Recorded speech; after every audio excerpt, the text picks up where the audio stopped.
Hey guys, welcome to our channel. All of us channel को subscribe करके bell icon वाला button दबा लीजिए ताकि जो भी न्यू वीडियो है इसका नोटिफिकेशन मिल जाए आपको सबसे पहले। तो गाइस, फाइनली IBPS PO का प्रीलिम्स का जो रिजल्ट है वो हो चुका है और हमारे चैनल से और टेलीग्राम चैनल से बहुत सारे स्टूडेंट इसमें सेलेक्ट हुए हैं। तो सबसे पहले तो जो भी कैंडिडेट सेलेक्ट हुए उनको बहुत बहुत शुभकामनाएं। अब आपका मेंस होने वाला है और मेंस की जो डेट रहेगी वो 26 तारीख रहेगी, यानी 26 तारीख को मेंस रहने वाला है। 26 नवंबर को दिन आप लोगों के पास सिर्फ 24 है, यानी 26 को है।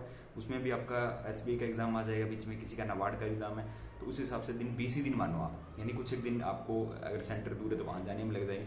तो कुल मिला के 20 दिन आप लोगों के पास मेंस एग्जाम के लिए है।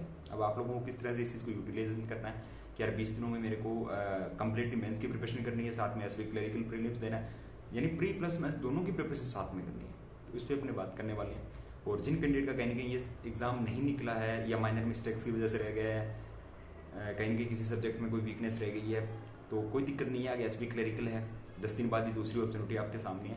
तो दिक्कत नहीं है कि अगर एग्जाम नहीं निकला तो आप उस दुख में 5-7 दिन अपने खराब कर दो कि यार ये नहीं निकला, वो नहीं हुआ, वो नहीं करना।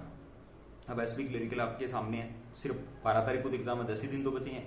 तो फुल यूटिलाइजेशन के साथ प्रिपरेशन करो। ये मानो कि हमने एक मॉक टेस्ट दिया था और उसमें अच्छा स्कोर नहीं कर पाए, अब दूसरे में अपने अच्छा स्कोर करेंगे। तो ये वाली स्ट्रेटेजी अपनानी है आप लोगों को अगर जिनका एग्जाम नहीं निकला है। और बाकी जिनका निकला है उनको क्या करना है, देखो IBPS PO के अंदर GK आप लोगों को पता है लास्ट 6 मंथ आप लोग करके चलो, यानी बहुत सारे बोलेंगे कि लास्ट 1 मंथ कर लो, 2 मंथ कर लो, पर मैं कह रहा हूँ अगर आपको सेफ स्कोर जाना है तो लास्ट 6 मंथ का करंट अफेयर्स आप लोगों को, साथ में बैंकिंग, साथ में स्टैटिक, ये कंप्लीट आपका होना चाहिए इन 20 दिनों के अंदर। बाकी मैथ्स और रीजनिंग के लिए आपको पता ही है कि मेंस के अंदर किस तरह की आती है, तो उसके लिए तो प्रैक्टिस है, जितनी ज़्यादा आप लोग कर सकते हो। और इंग्लिश के लिए भी आप लोगों को पता है डिस्क्रिप्टिव भी आएगा 25 नंबर का, उसकी भी प्रिपरेशन करनी है आप लोगों को। और इंग्लिश में आप लोगों को पता है कि एडिटोरियल आते हैं, तो उसको किस तरह से वहाँ पे टैकल करना है, तो इसलिए एडिटोरियल डेली एक करना है आप लोगों को और उसका एनालिसिस करना है। और उसी टॉपिक पे बेस पे आपको डिस्क्रिप्टिव की तैयारी करनी है कि जो टॉपिक आप एडिटोरियल में कर रहे हो उसी को आप लोग पहले पढ़ो, समझो और फिर खुद की वर्डिंग में उस चीज़ को आप लोग लिखो किसी पेज पे या